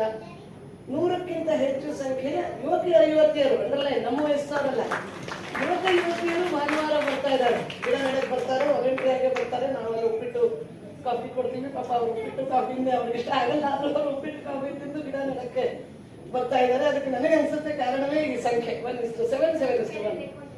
ಎರಡನೇದು ಇನ್ನೊಂದು ಸಂಖ್ಯೆ, ನಮ್ಮ ಹರೀಶ್ ಭಟ್ ಅಂತ ಒಬ್ರು ಪ್ರೊಫೆಸರ್ ಇದ್ರು. ಈಗ ದುರದೃಷ್ಟವಶಾತ್ ನಮ್ಮ ಮಧ್ಯೆ ಇಲ್ಲ. ನಮ್ಮ ಅದಮ್ಯ ಚೇತನದಲ್ಲಿ ಬೇರೆ ಬೇರೆ ಈ ತರಬೇತಿಗಳು, ಶಿಕ್ಷಕರ ತರಬೇತಿ, ಬೇರೆ ಬೇರೆ ವರ್ಕ್ಶಾಪ್ ಮಾಡಿದಾಗೆಲ್ಲ ಅವರು ಹರೀಶ್ ಭಟ್ರು ಬಂದು ಹೇಳ್ತಿದ್ದಾಗ ಅವರು ಮಕ್ಕಳು ನಾವು ಹೇಳ್ತಾ ಇರ್ತೀವಿ, ಊಟ ಬಿಡಬೇಡಿ, ಫುಡ್ ವೇಸ್ಟ್ ಮಾಡಬೇಡಿ ಅಂತ. ಅವರು ಒಂದು ಲೆಕ್ಕ ಹೇಳಿದ್ರು, ಮಕ್ಕಳು ಕಡಿಮೆ ಮಾಡಿಸಿದ್ರು. ಅವರು ಫುಡ್ ಮೈಲ್ ಅಂತ ಅವರು ಅದಕ್ಕೆ ಚಾಪ್ಟರ್ ಹೆಸರು ಕೊಟ್ಟಿದ್ರು. ನಮ್ಮ ಆಹಾರದಿಂದ ನಾವು ಉಪಯೋಗಿಸೋ ಜೀರಿಗೆ ಗುಜರಾತಿಂದ ಬರ್ತದೆ, ಬೇಳೆ ಕಲಬುರಗಿಯಿಂದ ಬರ್ತದೆ, ಹಿಂಗು ಅಫ್ಘಾನಿಸ್ತಾನದಿಂದ ಬರ್ತದೆ. ಲೆಕ್ಕ ಹಾಕಿ what are the carbon footprints. ಈ ಎಲ್ಲ ಆಹಾರದ್ದು ಸಾಂಬಾರ್ನಲ್ಲಿ ಏನೇನು ಹಾಕ್ತಾರೆ, ಅದರದ್ದು, ಅನ್ನದ್ದು, ಅಕ್ಕಿ ಬೆಳೆಯೋದಕ್ಕೆ ಎಷ್ಟು ನೀರು ಖರ್ಚಾಗುತ್ತೆ, ಗೋಧಿಗೆಷ್ಟು, ಮಿಲೆಟ್ಸ್ಗೆಷ್ಟು, ಹೀಗೆಲ್ಲ ಅವರು ಲೆಕ್ಕಗಳನ್ನ ಹೇಳಿ ಪಾಠ ಮಾಡಿದ್ಮೇಲೆ ನನಗೊಂದು ಲೆಕ್ಕ ಗೊತ್ತಾಗಿದ್ದು, ಭತ್ತ ಬೆಳೆಯೋಕ್ಕೆ 1 kg ಭತ್ತಕ್ಕೆ 2500 ಲೀಟರ್ ನೀರು ಬೇಕಾಗುತ್ತೆ. ನಾವು 100 ಗ್ರಾಮ್ ತಿಂತೀವಿ. ಅದು ನಮ್ಮ ಸರ್ಕಾರವು ನಮ್ಗೆ ಪ್ರಿಸ್ಕ್ರೈಬ್ ಮಾಡಿದೆ, 100ರಿಂದ 120 ಗ್ರಾಮ್ ರೈಸ್ ಬೇಕು ಅಂತ ಊಟಕ್ಕೆ. ಸೊ 100 ಗ್ರಾಮ್ ಅಂತಂದ್ರೆ ಎಷ್ಟಾಯ್ತು? 1 kg 2,500. 100 ಗ್ರಾಮ್ ಅಂತಂದ್ರೆ 250. ಒಂದು ತುತ್ತು ಊಟ ಬಿಟ್ರೆ ತಟ್ಟೆ, ಒಂದು ತುತ್ತು ಅಥವಾ ಜಾಸ್ತಿನೇ. ಬೆಂಗಳೂರಿನಲ್ಲಿ ಮದುವೆ ಮನೆಗೆ ಹೋಗ್ಬಿಟ್ರೆ ತುತ್ತು ಇರ್ತಿಲ್ಲ, ಅದು ಅರ್ಧ ಬಿಟ್ಟಿರ್ತಾರೆ, ಇನ್ನೂ ಜಾಸ್ತಿನೇ ಬಿಟ್ಟಿರ್ತಾರೆ. ಒಂದು ತುತ್ತು ಅಂದ್ರೆ 10 ಗ್ರಾಮ್. 10 ಗ್ರಾಮ್ ಬಿಟ್ರೆ ಎಷ್ಟು ಲೀಟರ್ ಆಯ್ತು? 25 ಲೀಟರ್. 25 ಲೀಟರ್. 25 ಲೀಟರ್ ಅಂದ್ರೂ ನಮ್ಗೆ ತಕ್ಷಣ ಅರ್ಥ ಆಗಲ್ಲ. ಹರೀಶ್ ಭಟ್ ಹೇಳೋರು 2 ಬಕೆಟ್ ಅಂತ ಹೇಳಿ ಯಾವಾಗ ಅರ್ಥ ಆಗುತ್ತೆ ಜನಕ್ಕೆ ಅಂದ್ರೆ ನಾನು ಈ ಪುಸ್ತಕದ ಬಗ್ಗೆ ಅದೇ ಹೇಳ್ತಾ ಇದ್ದೆ. ನಮಗೆ 25 ಲೀಟರ್ ಅಂದ್ರೆ ತಲೆ ಹೋಗಲ್ಲ. 2 ಬಕೆಟ್ ನೀರು ಚೆಲ್ತಾ ಇದೀವಿ ನಾವು. 1 ತುತ್ತು ಅನ್ನ ಬಿಟ್ರೆ 2 ಬಕೆಟ್ ನೀರು ಚೆಲ್ತಾ ಇದೀವಿ. ಆ ನೀರು ಶುದ್ಧ ನೀರಾಗಿದ್ರೆ ಏನಾಗಲ್ಲ. ಯಾಕಂದ್ರೆ ನಾವು ತಟ್ಟೆ ಬ್ಯಾಂಕ್ ಪ್ರತಿಯೊಬ್ರು ಇದೇ ಪ್ರಶ್ನೆ, ನಿಮ್ ಲೋಟ ತಟ್ಟೆ ತೊಳೆಯೋದಕ್ಕೆ ನೀರ್ ಬೇಕಾಗತ್ತಲ್ವಾ? ಅವ್ರಿಗೆ ಸ್ಟೀಲ್ ತಟ್ಟೆ ಬಳಸೋದಿರೋದಿಲ್ಲ, ಅದಕ್ಕೆ ಅವ್ರು ಯಾವಾಗ್ಲೂ ಕೇಳ್ತಾರೆ ತಟ್ಟೆ ತೊಳೆಯೋಕೆ ನೀರ್ ಬೇಕಾಗತ್ತಲ್ಲ ಅಂತ.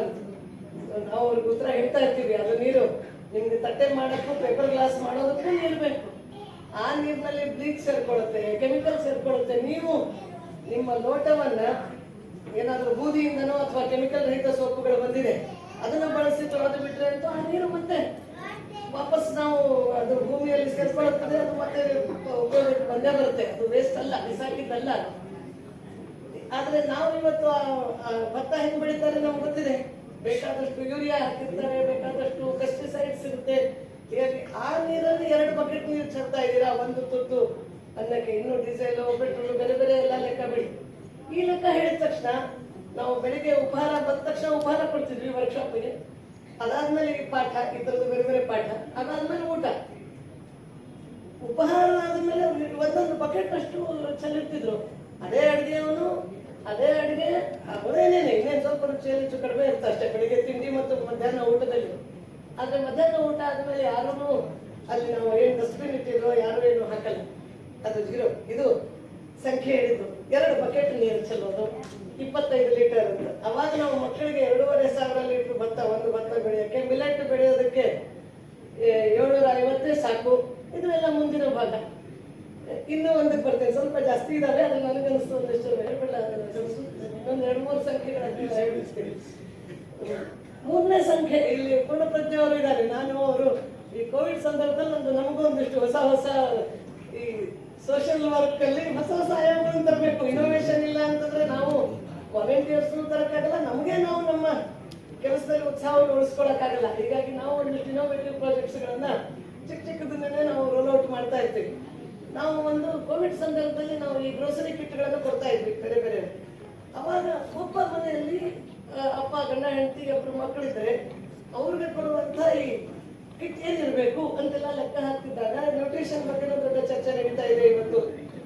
ಅದರ ಸಂಖ್ಯೆ ಏನು ಅಂತ ಗೊತ್ತಾದಾಗ ನನಗೆ ಬಹಳ ಆಶ್ಚರ್ಯ ಆಗಿರುವ 2 ಹೊಸ ಸಂಖ್ಯೆ ಒಂದು 5 ವರ್ಷದ ಹಿಂದೆ ಸಿಕ್ಕಿದ್ದು. ನಾವು ಭಾರತದಲ್ಲಿ ಈ ಆಹಾರ ಧಾನ್ಯಗಳ ಉತ್ಪಾದನೆ ಇರ್ಬೋದು, ಹಾಲು ಇರ್ಬೋದು, ಮಾಂಸವನ್ನು ಇಟ್ಕೊಂಡು ಎಲ್ಲದರಲ್ಲೂ ವಿ ಆರ್ ಟಾಪ್ 3. ಹಾಲಿನಲ್ಲಿ ನಂಬರ್ 1, ಬೇಳೆಕಾಳಲ್ಲಿ ವಿ ಆರ್ ನಂಬರ್ 1 ಜಗತ್ತಿನಲ್ಲಿ. ನಾನು ಹೇಳ್ತಿರೋದು ಅತಿ ಹೆಚ್ಚು ಹಾಲು ಉತ್ಪಾದನೆ ಆಗೋದು ಭಾರತದಿಂದ, ಅತಿ ಹೆಚ್ಚು ಬೇಳೆಕಾಳುಗಳು ಬರ್ತಿರೋದು ಭಾರತದಿಂದ, ಅತಿ ಹೆಚ್ಚು ಸಕ್ಕರೆ ಬರ್ತಿರೋದು ಭಾರತದಿಂದ. ಎಲ್ಲದರಲ್ಲೂ ನಾವು ಟಾಪ್ 3 ಅಲ್ಲಿದ್ದೀವಿ. ಆದರೆ ಪೌಷ್ಟಿಕಾಂಶ ಎಷ್ಟಿದೆ ನಮ್ಮಲ್ಲಿರುವಂತ ಪೌಷ್ಟಿಕತೆ, ನ್ಯೂಟ್ರಿಷನ್ ಇಂಡೆಕ್ಸ್ ಏನು ಅಂತ ನೋಡಿದ್ರೆ ನಮ್ಮದು 103. ಇದಾಗ್ತಾ ಇರೋದು ಏನ್ ಹೇಳ್ತಾರೆ ಉತ್ಪಾದನೆಯಲ್ಲಿ ಟಾಪ್ 3 ಅಲ್ಲಿ. ಆದ್ರೆ ಎಷ್ಟರ ಮಟ್ಟಿಗೆ ಅಂತಂದ್ರೆ ನನಗೆ ಗೊತ್ತಿಲ್ಲ. ಒಂದೊಂದ್ಸಲ ಅಂತಾರಾಷ್ಟ್ರೀಯ ಮಟ್ಟದಲ್ಲಿ ಸ್ವಲ್ಪ ಈ ಸಂಖ್ಯೆಗಳಲ್ಲಿ ಗಡಿಬಿಡಿ ಮಾಡಿರ್ತಾರೆ. ಅದರಿಂದ ಬಹಳಷ್ಟು ರಾಜಕೀಯನೂ ಇರುತ್ತೆ. 103 ಇರ್ಲಿಕ್ಕಿಲ್ಲ. ನಾವು ಬಾಂಗ್ಲಾದೇಶಕ್ಕಿಂತ ಪಾಕಿಸ್ತಾನಕ್ಕಿಂತನೂ ಪೌಷ್ಟಿಕತೆ ಹಿಂದಿದೀವಿ ಅಂತ ಆ ಸಂಖ್ಯೆ ಹೇಳುತ್ತೆ. ಅಷ್ಟಿರ್ಲಿಕ್ಕಿಲ್ಲ. 70 ಇರ್ಬೋದು ಅನ್ಕೊಳ್ಳಿ, ಅದು 70 ದೊಡ್ಡದೆ. ಈ ಭಾರತದಲ್ಲಿ ಆಹಾರದ ನಮ್ಮ ಮೆನು ನೋಡಿದ್ರೆ ಯಾವ ದೇಶದಲ್ಲೂ ಇಷ್ಟೊಂದು ವೈವಿಧ್ಯತೆ ಇಲ್ಲ, ಇಷ್ಟೊಂದು ಸೈಂಟಿಫಿಕ್ ಡಿಸೈನ್ ಆಹಾರ ಇಲ್ಲ. ಆದ್ರೂ ನಾವು ಯಾಕೆ 70-80 ಅವಾಗ ನಾವು ಒಂದು ಡಿಸೈನ್ ಮಾಡಿದ್ವಿ. ಈ ಸಂಖ್ಯೆ ಗೊತ್ತಾದಾಗ ನಾವು ಪೌಷ್ಟಿಕ ಸಾತ್ವಿಕ ಆಹಾರ, ಸೊ ಆಹಾರವನ್ನ ಹೇಗೆ ತಗೋಬೇಕು, ಹೇಗೆ ಸ್ವೀಕರಿಸಬೇಕು, ಯಾವುದರ ಹಿಂದೆ ಏನಿದೆ ಅನ್ನೋದ್ರ ಬಗ್ಗೆ ಅದಕ್ಕೆ ಈ ಸಂಖ್ಯೆನೂ ನಮ್ಗೆ ನೆನಪಿರಲಿ. ಹೀಗಾಗಿ ನಮ್ಮ ಆಹಾರದಲ್ಲಿ ಬರೀ ಎಕ್ಸ್ಟರ್ನಲ್ ಲುಕ್ ನೋಡೋದು ಬೇಡ. ಬರೀ ಇಲ್ಲಂತ ಇರ್ಲಿ ಬಿಡಿ, ಏನು ನಮ್ಮ ಕಾಲಕ್ಕೆ ಅನ್ನ ಸಾರು ತಿಂದು ಗಟ್ಟಿ ಆಗಿರ್ಲಿಲ್ವಾ ಅನ್ನೋದು ಒಂದಿಷ್ಟು ನಾವು ಹೇಳೋ ಇದಿದೆ. ಬಟ್ ಅವಾಗಿನ ಸ್ಥಿತಿಗಾಗಿ ಅನ್ನ ಸಾರಿತ್ತು. ಆದ್ರೆ ಇವತ್ತು ನಮ್ಮ ಆಹಾರದಲ್ಲಿ ಏನಿರಬೇಕು, ನಮ್ಮ ಮಕ್ಕಳಿಗೆ ನಾವು ಯಾವ ತರದ ಆಹಾರ ಕೊಡಬೇಕು ಅನ್ನೋದು ಈ ಸಂಖ್ಯೆ ಗೊತ್ತಾದಾಗ ನಮಗೆ ಅದಮ್ಯ ಚೇತನದವರು ವಿಶೇಷವಾಗಿ ಜ್ಞಾನೋದಯ ಆಗಿದ್ದು. ನಮ್ಮ ಆಹಾರದಲ್ಲಿ ಏನೇನಿರಬೇಕು ಅನ್ನೋದ್ರ ಬಗ್ಗೆ ಗಮನಿಸಬೇಕು ಅಂತ. ಇನ್ನೊಂದು ನಮ್ಮ ಪ್ಲೇಟ್ ಬ್ಯಾಂಕ್ ಏನು ಶುರು ಆಯ್ತು. ಇನ್ನು ಈ ಪ್ಲಾಸ್ಟಿಕ್ ಯಾವ ರೀತಿ ಇದೆ, 1 ಟೈಮ್ ಯೂಸ್ ಪ್ಲಾಸ್ಟಿಕ್, ಇದ್ರ ಬಗ್ಗೆ ನಮ್ಗೆಲ್ಲರಿಗೂ ಗೊತ್ತೇ ಇದೆ. ಆದ್ರೆ ಒಂದು ಸಂಖ್ಯೆ ನನಗೂ ಬಹಳ ಶಾಕಿಂಗ್ ಆಗಿ ಬಂದಿದ್ದು 2 ಸಂಖ್ಯೆ. ಒಂದು ಈ ನಾವು ಕುಡಿಯುವಂತ 1 ಲೀಟರ್ ಪ್ಲಾಸ್ಟಿಕ್ ಬಾಟಲಿ ಸಾಮಾನ್ಯವಾಗಿ ಎಲ್ಲ ಕಾರ್ಯಕ್ರಮದಲ್ಲೂ ಇರುತ್ತೆ. ಈಗ ಇಲ್ಲಿ ಸಂತೋಷ ಅಂದ್ರೆ ಈ ಕಡಿಮೆನೂ ಆಗ್ತಿದೆ. ಇವತ್ತಂತೂ ಖಂಡಿತವಾಗ್ಲೂ ಯಾವುದೂ ಇರಲಿಲ್ಲ, ಆ ಥರ ಏಕ ಬಳಕೆ ಯಾವುದೂ ಇರಲಿಲ್ಲ. ನಾನು ಗಮನಿಸ್ತಾನೆ ಇದ್ದೆ ಪ್ರಾರಂಭದಿಂದ. ನಿಜವಾಗ್ಲೂ ಆಯೋಜಕರಿಗೆ ಶಂಕರ್ ಅವ್ರಿಗೂ ನನ್ನ ಹೃತ್ಪೂರ್ವಕವಾದ ಅಭಿನಂದನೆಗಳು. ನಾನು ಬಂದಾಗೆಲ್ಲ ನನಗೆಲ್ಲರೂ ನೀನು ಅದನ್ನೇ ನೋಡ್ತಾ ಇರ್ತೀಯ ಅಂತ ನಂಗೆ ಸ್ವಲ್ಪ ಹಾಸ್ಯ ಮಾಡ್ತಿರ್ತಾರೆ. ಆದರೆ ನಾನು ಬಂದಾಗಿಂದ ನೋಡ್ತಾ ಇದ್ದೀನಿ, ಪುಸ್ತಕ ಬಿಡುಗಡೆ ಮಾಡೋ ರೀತಿ ಇರ್ಬೋದು, ಯಾವುದೂ ಏಕ ಬಳಕೆದಿರಲಿಲ್ಲ. ಎಲ್ಲವೂ ಏನಾದರೂ ಆಗುವಂತಂದ್ರೆ ಹೂವಿನಿಂದನೂ ಗೊಬ್ಬರ ಆಗುತ್ತೆ, ಒಳ್ಳೆ ಗೊಬ್ಬರ ತಯಾರಾಗುತ್ತೆ, ತಮಗೆ ಗೊತ್ತಿದೆ. ಆದ್ರೆ ನನಗೆ ಒಂದು ಪ್ಲಾಸ್ಟಿಕ್ ಬಾಟ್ಲಿಯಲ್ಲಿ 1 ಲೀಟರ್ನ ಒಂದು ಬಾಟ್ಲಿಯಲ್ಲಿ 320 ಮೈಕ್ರೋ ಪ್ಲಾಸ್ಟಿಕ್ಗಳು ಇರುತ್ತೆ. ಅಂದ್ರೆ ನಾವು ಒಂದು ಬಾಟ್ಲಿ ನೀರು ಕುಡಿದ್ರೆ 320 ಮೈಕ್ರೋ ಪ್ಲಾಸ್ಟಿಕ್ಗಳು ಹೊಟ್ಟೆಯಲ್ಲಿ ಹೋಗುತ್ತೆ ಅನ್ನೋದು, ಅಷ್ಟು ಕಣಗಳು ಹೋಗುತ್ತೆ ಅಂತ ಗೊತ್ತಾದಾಗ ನಾನು ಬಿಟ್ಟೆ. ಯಾವಾಗಿಂದ ನಾನು ಒಂದು ಬಾಟ್ಲಿ ಇಟ್ಕೊಂಡು ಬರ್ತೀನಿ ಪರ್ಸಲ್ಲಿ. ಆದ್ರೆ ಇನ್ನೊಂದು ಸಂಖ್ಯೆ ಈಗ ಒಂದು 6 ತಿಂಗಳ ಹಿಂದೆ ಗೊತ್ತಾಯ್ತು ಸ್ವಾಮೀಜಿ ನನಗಿದು. ಇದು ಏನು ಅಂದ್ರೆ IIT ಖರಗ್ಪುರ್ ಅವರ ಒಂದು ರಿಸರ್ಚ್ ಪೇಪರ್ ಇದೆ, ಅವ್ರ ವೆಬ್ಸೈಟ್ ಅಲ್ಲಿ ಇದೆ. ನಾವು 1 ಕಪ್ ಪೇಪರ್ ಗ್ಲಾಸ್ ನಲ್ಲಿ ಕಾಫಿ ಕುಡಿದ್ರೆ 75,000 ಮೈಕ್ರೋ ಪ್ಲಾಸ್ಟಿಕ್ ಹೊಟ್ಟೆಯಲ್ಲಿ ಹೋಗುತ್ತಂತೆ 1 ಕಪ್ ಪೇಪರ್ ಕಪ್ಪಲ್ಲಿ.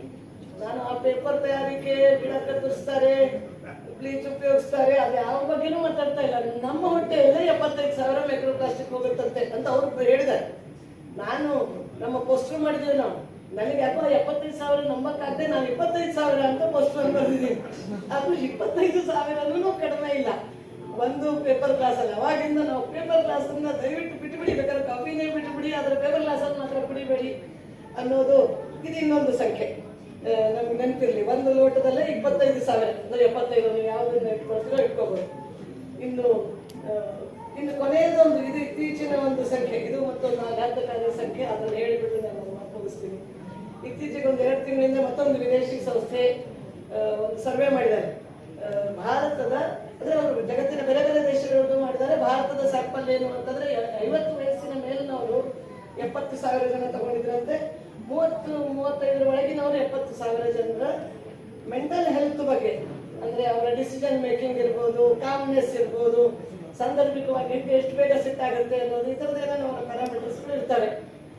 ಆ ಒಂದು ಸಂಖ್ಯೆ ತಗೊಂಡು ಅವರು ಬೇರೆ ಬೇರೆ ಅವ್ರದೇ ಆದ ಒಂದು ಯೂನಿಟ್ ನಲ್ಲಿ ಬೇರೆ ಬೇರೆ ದೇಶದ್ದು ಎಷ್ಟಿದೆ ಅಂತ ಅವರು ಅನೌನ್ಸ್ ಮಾಡಿದ್ದಾರೆ. ಇದು ಸಿಗುತ್ತೆ ನಿಮ್ಗೆ ಇಂಟರ್ನೆಟ್ ಅಲ್ಲಿ, ಇದು ಸಿಗುತ್ತೆ. ಇದರ ಪ್ರಕಾರ ನಮಗೂ ಇಲ್ಲಿ ಬಹಳ ಜನ ನಾವೆಲ್ಲ 50 ಮೇಲಿನವರೇ ಇದ್ದೀವಿ. ಹೀಗಾಗಿ 50 ಮೇಲಿನವ್ರದೇ ಕುತೂಹಲ ನಮಗೂ ಇದ್ದೇ ಇರ್ಬೋದು. 50 ಮೇಲಿನವರ ಮಾರ್ಕ್ಸ್ ಅನ್ನು ನೋಡಿದ್ರೆ 96% ಮಾರ್ಕ್ಸ್ ತಗೊಂಡಿದ್ದೀವಿ ನಾವು. Bharat we are second in the world. Of course ನಮ್ಮ ಭಾರತದ ಇತಿಹಾಸ ನೋಡಿದ್ರೆ ನಾವು ಫಸ್ಟ್ ಬರಬೇಕಾಗಿತ್ತು, ಆದ್ರೂ ಸೆಕೆಂಡ್ ಏನು ಕಡಿಮೆ ಏನಲ್ಲ. 96 ಮಾರ್ಕ್ಸ್ ಖಂಡಿತ ಕಡಿಮೆ ಇಲ್ಲ. ಹೀಗಾಗಿ ನಮ್ಮ ಮೆಂಟಲ್ ಹೆಲ್ತ್ ಬಂದಾಗ ಅಬೌವ್ 50 ವಿ ಆರ್ ಅಟ್ 96%. ಏನು ಅಂತ ಸರ್ ಯಾವಾಗ್ಲೂ ನಮ್ಮ ಯುವತಿಯರು ಅವ್ರ ಬಗ್ಗೆ ಯಾವಾಗ್ಲೂ ಯೋಚನೆ ಮಾಡ್ತಿರ್ತಾರೆ. ಅವ್ರ ಅವರ ಈ ವಯಸ್ಸಿನಲ್ಲಿ ನಮಗೆ ವೇಸ್ಟ್ ವಯಸ್ಸು ಹೇಳಲ್ಲ. ಯಾಕಂದ್ರೆ ನಮಗೆ ಒಂಥರ ನಾಚಿಕೆ, ನಾವೇನಪ್ಪ ಅವ್ರಿಗಿಂತ ಚಿಕ್ಕವರಾಗಿ ಏನೇನ್ ಮಾಡ್ತಾ ಇದ್ದೀವಿ ಅಂತ ನನಗೆ ಬಹಳ ಸಲ ಅನ್ಕೊಳ್ತಾ ಇರ್ತೀವಿ. ಏನಿದೆ ಯುವಕರದ್ದೇನಿದೆ, ಜಗತ್ತಿನ ಅತಿ ಹೆಚ್ಚು ಯುವಕ ಯುವತಿಯರನ್ನ ಪಡೆದಿರುವಂತಹ ದೇಶ. ತುಂಬಾ ಅವ್ರ ಮೇಲೆ ನಾವು ಇಡೀ ಜಗತ್ತೇ ಈ ವಿದ್ಯಾರ್ಥಿಗಳ ಹತ್ರ ನೋಡ್ತಾ ಇದ್ದೀವಿ. ಅವರೇ ನಮ್ಮ ಭರವಸೆ, ಬರೀ ಭಾರತಕ್ಕಲ್ಲ ಇಡೀ ಜಗತ್ತಿಗೆ ಭರವಸೆ ಯಾರಾದ್ರೂ ಕೊಡ್ಬೋದು ಅಂದ್ರೆ ಅತಿ ದೊಡ್ಡ ಸಂಖ್ಯೆ ಭಾರತದ ಯುವ ಜನಾಂಗ ಅಂತ ಇಡೀ ಜಗತ್ತು ನೋಡ್ತಾ ಇದ್ದೆ. ಆದ್ರೆ ಈ ಸಂಖ್ಯೆ ನೋಡಿದ್ರೆ ನಾನು ಮಾರ್ಕ್ಸ್ ಹೇಳಕ್ಕೂ ನನಗೆ ಎಲ್ಲಿದ್ದೀವಪ್ಪ ಅನ್ನೋದು ಆ ಸಂಖ್ಯೆ. ಮತ್ತೆ ನನಗೆ ಇನ್ನೊಂದು ನಂಬಲಾರದ ಸಂಖ್ಯೆ ಏನು ಅಂತಂದ್ರೆ, ನಾವು ಕೆಳಗಿಂದ 2ನೇ ರ್ಯಾಂಕ್ ಅಲ್ಲಿ ಇದೀವಿ. 34% ಮಾರ್ಕ್, ಪಾಸು ಇಲ್ಲ.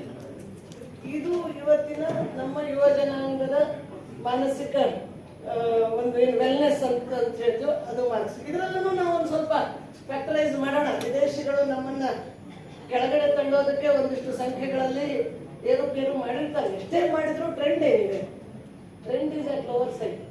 It is alarming.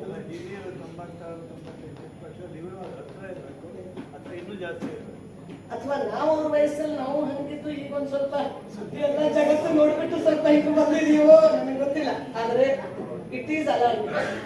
ಅದಕ್ಕೆ ನನಗನ್ಸುತ್ತೆ ಗಣಿತ ಕಷ್ಟ ಅಂತ ಬಿಡದೆ ಈ ಸಂಖ್ಯೆಗಳನ್ನ ನೆನಪಿಟ್ಕೊಂಡು ನಾವೇನ್ ಮಾಡ್ಬೇಕು, ಅವ್ರು ವೀಕೆಂಡ್ ಇಲ್ಲಿ ಮಾಡಿದಂಥವ್ರು ಇಲ್ಲಿ ವೇದಿಕೆ ಮೇಲೂ ಇದ್ದಾರೆ, ಆ ಕಡೆನೂ ಇದ್ದಾರೆ. ಅವರಿಂದ ಈ ಸಂಖ್ಯೆಗಳು ನಮಗೆ ನಿರಂತರವಾಗಿ ಪಾಠ ಹೇಳ್ತಾ ಇರಲಿ.